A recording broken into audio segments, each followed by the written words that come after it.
Hi everyone, my name is Tosin Ogunbajo. I'm the mother of three wonderful children. I have two sons and a daughter. So I would say that I'm kind of a healthy person. I eat right, exercise not as often as I should, but once in a while.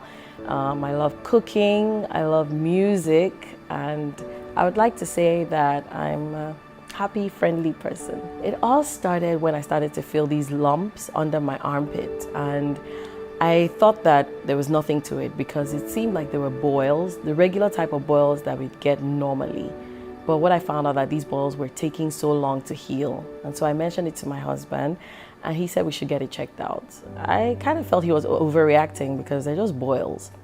But he insisted on me going to the doctor and having a look at it.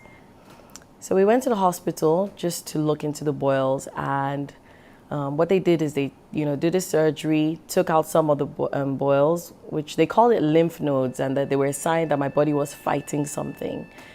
And from that point on, they just started to do test after test.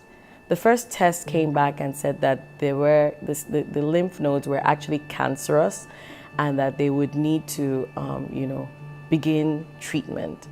But for us at that point, it just didn't make any sense because there's no cancer in my family. And I felt like I was fit or a bit healthy, so I didn't understand where this was coming from. So we decided at that point that we would get a second opinion.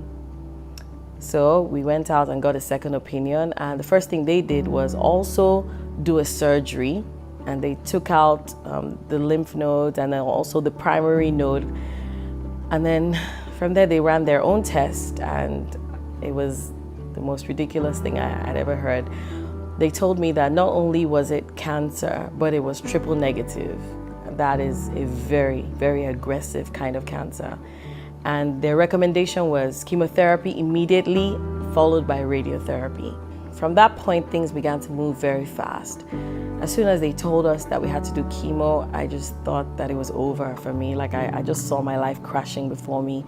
I thought of what would happen to my husband, what would happen to my children, what would happen to my business, my work. I only told them I was taking 3 weeks off, and now this was sounding like it was going to take months, and I just didn't really understand what was going on.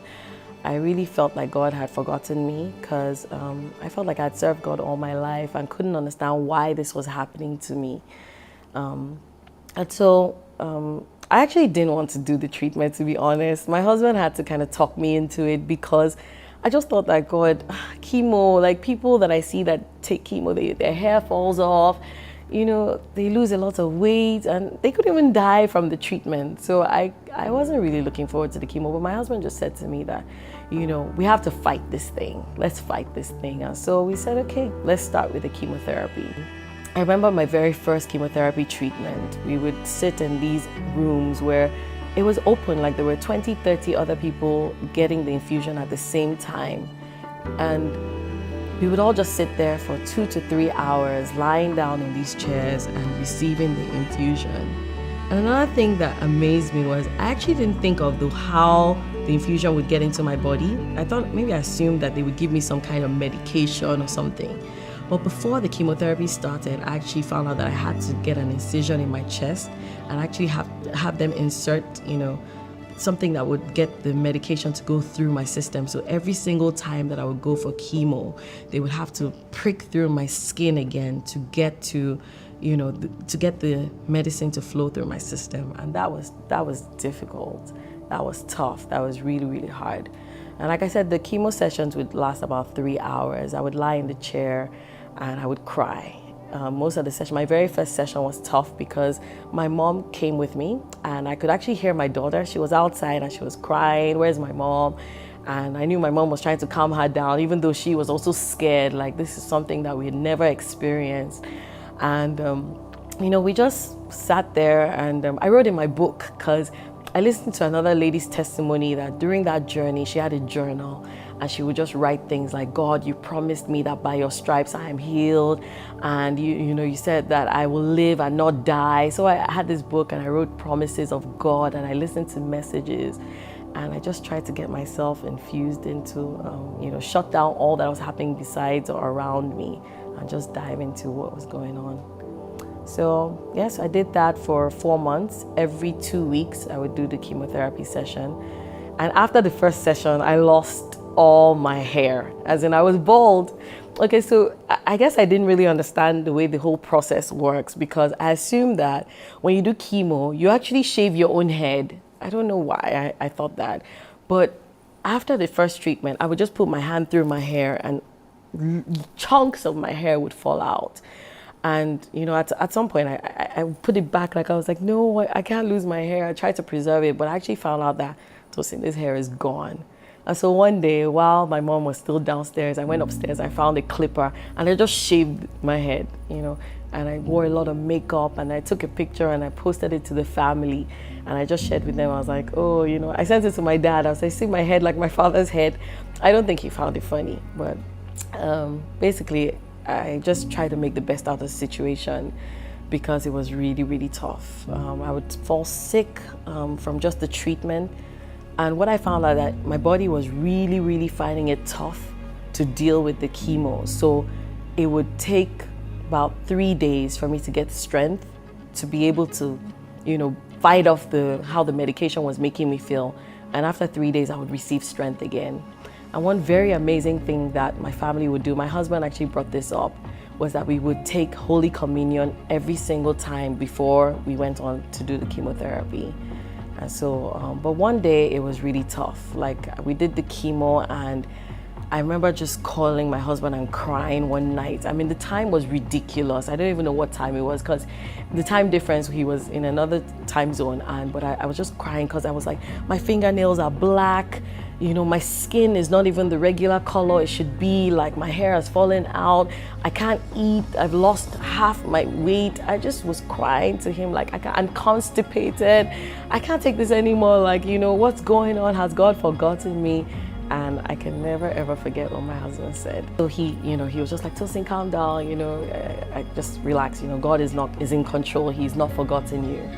And he said something profound. He said, there is life on your inside. And because there's life on your inside, it's not really about, okay, your hair is falling off your nails. These things are really hard. But because there's life on your inside, you will overcome this. He said, greater is he that is in you than he that's in the world. I also try to really, really make up for my sessions. Like, you need to see, like, I would wear my wig on. I would, really be made up. And a lot of times I would go for my treatment, and the nurses would ask me, oh, you look nice. Are you going somewhere from here? And I would just say to them, no, I'm just coming here. But in my mind, I just felt like I was telling the enemy that, no, you can't take me out. God is the one that has given me life. Until he says so, I'm still here, and I will fight.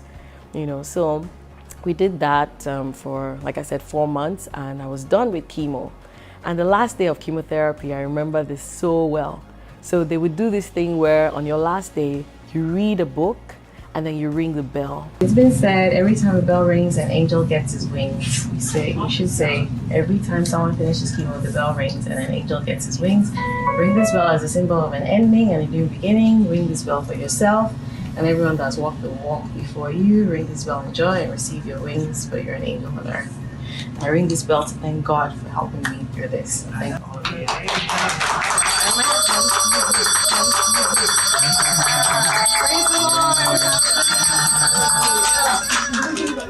And I was excited, I was happy. But then again, I thought of the fact that there was radiotherapy coming up soon, so that was also not so exciting. And so I missed my children. I mean, they were always like, Mommy, come home, when are you coming back? And they couldn't really understand what was going on. I remember the first day my son saw my bald head, like, because I would wear wigs and just try to hide everything because they're children, and I just didn't want them to feel, disappointed or hurt by everything that was going on.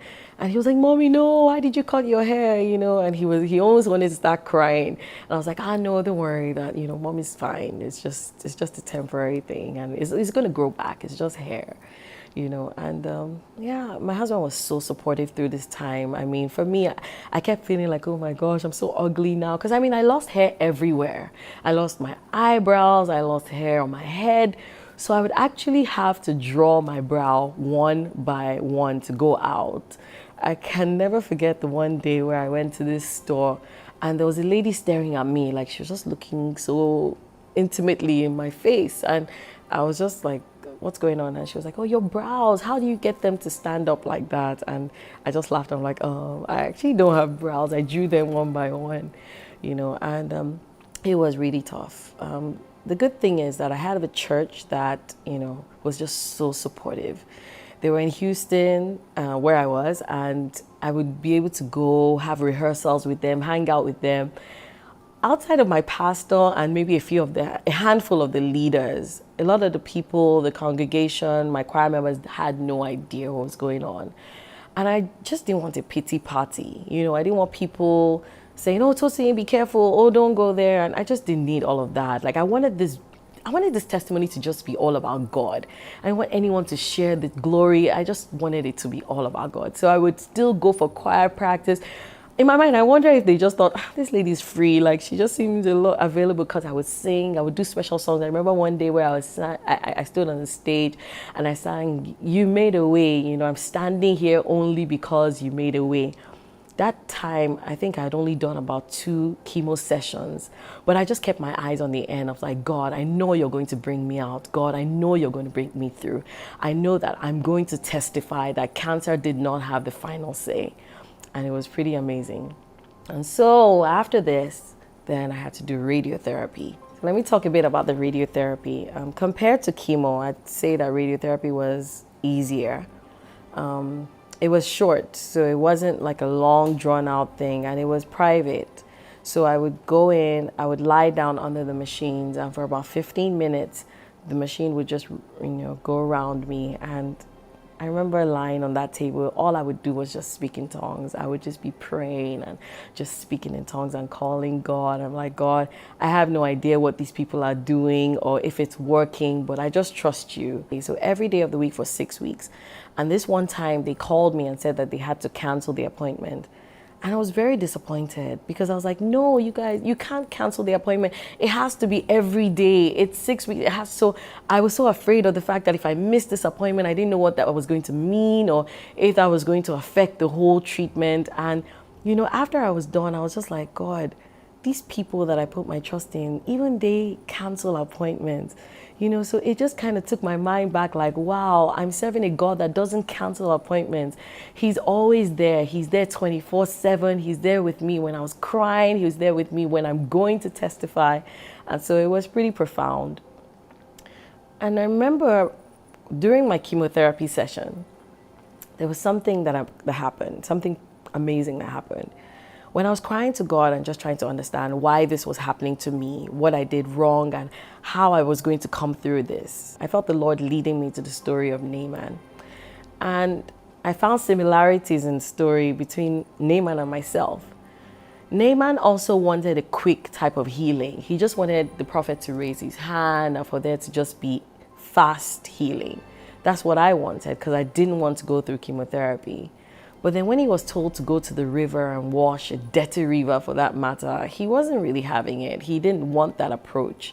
And I felt like God was showing me that that's you. You're saying that you don't want to go through chemo, you don't want to go through radiotherapy. Likewise, the story we will find in the New Testament of Jesus healing a lot of people. There are those he healed by saying the word. And there are those he healed by having to mix sand and rubbing it in their eyes. And there are those he healed by saying, go to the prophet and confirm your healing first. So the process is not yours to choose. It's God to choose. But you have to affirm it because first and foremost, like I said, spiritually, you need to know where you are. You need to know what it is that has been said concerning you. Psychologically, you have to believe it and you have to build yourself up and find that strength within you to just know that, you know what, fear and anxiety don't do me any good. They don't give me anything. My mom was amazing. I mean, I don't know how she did it. She's a strong woman. I never saw her cry. I knew that she was hurting and I knew it was tough for her watching her baby go through this very tough time. I knew it was hard. And so I would try not to cry around my mom. In fact, I don't think my mom ever saw me cry because I wanted to be strong. I wanted to, show composure and I also didn't want to break her down. So she would make me these juices every morning. Oh my goodness, those juices were nasty. They were horrible. They were good for me, but horrible. They were like a blend of beetroot and green stuff, ugu and all kinds of things that I didn't like, but I knew that I needed to take it. I remember there was a time where I couldn't really keep anything down, so I would say, "No, mommy, I'm not taking it," and then she reported me to my husband. It was so funny because I felt like I was back in kindergarten or primary school and then being told, reporting to my husband, but he would talk to me. I'm like, "Tosin, this is for your good. You need to take it." And so my mom was amazing. She was prayerful. She was just helping me do so many things because, I couldn't do a lot of things. She would make me exercise because on top of the fact that I'm feeling so weak and I can hardly walk, they still would tell me that you need to try to exercise so that the medication flows through your body properly, So I would just be like, "Mom, leave me alone. I'm tired." And she'd be like, "No, Tosin, we're taking a walk. We're going, we're exercising." But that just showed how amazing my mom is. I mean, it just showed that she was there to protect me. There was one day she said something. She was like, "God, I'm in my 70s. If this could have been me, not this young girl, but be it so, your will be done." And she would always tell me about the fact that we trust in you, oh God. We don't trust in the doctors, but we believe that the combination of what the doctors are doing and your power breathing on it is what's going to bring Tosin's healing. And I believe that. I totally, totally believe that. The most important thing for me was just finding a way to find myself grounded in the Word of God. Sometimes when it was tough for me to pray, I would just listen to songs and just be surrounded by worship. I knew people were praying for me, like my church was praying, my friends were praying. I had this group of ladies that we would pray every Friday. And we would just, sometimes we would just spend time crying. Like our meeting would just be tears or like crying before the Lord and like, "God, heal my sister, heal me," and it was just really, really touching. Also, I can't even begin to explain how expensive this whole journey was. From the treatments to the doctor's appointments to the surgeries that needed to be done. It cost a lot. And friends and family and, they just came through, and it was really, really, it's good to have family, I'd have to say. It's good to have people that love you around you. And I really, really saw their love. I saw the love of God through men. My church, I was so excited about telling my testimony. So what I did is I scheduled the testimony after radio, after chemotherapy, after I started looking a bit more decent, having a bit more flesh. And then I went on to do to give my testimony in church. And that day was the day my daughter was 2. And so it was such an emotional day for me because I'm like, "God, I have this little baby girl that you just gave to me. And through this, if not for you, I wouldn't have been here to be able to say that my daughter is 2, to celebrate that day." And I was excited. I gave this testimony in my church and it was on YouTube, and people from all over the world started, clicking the link and, following the story, and just, I was amazed. It went over people were calling me from all over the world, just saying, "We listened to your testimony, we cried, and we just know that God is real, and we know that there's nothing impossible with God." And there was something I said that I just found so amazing, that people are so afraid of cancer. Like if you say the word, "Don't say cancer." No, cancer is scary. But through this journey, I found out that cancer is not the big C. The big C is Christ, because he's the one that gives us the power to overcome any obstacle, any sickness, any problem. And I'm glad that I can be here to share this story. So finally, after everything was done, I came home to my family, and that day was so emotional. So I walked in, my husband had planned this whole, it was a very simple, intimate fellowship. It was just close friends and family, and I cried because I just thought of the fact that these same people would have been in my house this same day, maybe saying, "Oh, we knew Tosin and she was, we'll miss her." But instead of it being a thing of sorrow, it was a thing of joy. It was overwhelming joy. It was these people coming to celebrate with me that I had been given this brand new life, that now I see things in a different perspective, and I was just so excited. I cried, like everything made me cry. Just my friends, seeing my family, seeing my kids, You know, they would say the most ridiculous thing. It would make me laugh. I was just like, God, thank you, thank you, thank you so much. I'm so grateful to be alive. And I have to share with the whole world, no matter, you know, what you're going through, if you have cancer or any other thing you've been diagnosed with, God is still in the business of healing. And I'm a living testimony that God is real. And I want to share that with everyone. What this journey has done has also been to bring me face to face with a lot of people I would not have ordinarily known. I found out there's so many other women, men, children going through this same journey or something similar. And because of that, I wanted to share so that people can know that you're not alone. God is with you. And you're looking at someone that is an overcomer. And so you will also be an overcomer. So if you listen to the story and you enjoyed watching this video, please share this video with anyone that you know would like to hear this story. If you want to reach out to me, please do so. My email is going to be below. And I'd also like to hear from you. You know, tell me your testimonies, what you're going through. I'd like to pray with you. I'd like to believe God for your own healing as well. Amen. So one very interesting scripture that, you know, came to me was Ephesians 3:20. Now, unto him who is able to do exceedingly abundantly above all that we could ever ask or imagine, according to the power that worketh in us. There is a power that worketh in us, and that power is from God. And that power is able to heal, is able to deliver, is able to give you peace that passeth all understanding. I pray that everyone that watches this video, that the Lord will touch you wherever you are. I pray for instant healing for you. I pray that if you have to go through the journey, that God will still bring you out and that you will be victorious and that you will share with the whole world that Christ is bigger than cancer. Thank you. Bigger than problems, Jesus. Bigger than sickness, Jesus. Bigger than everything. You're bigger than what people say. You're bigger than problems.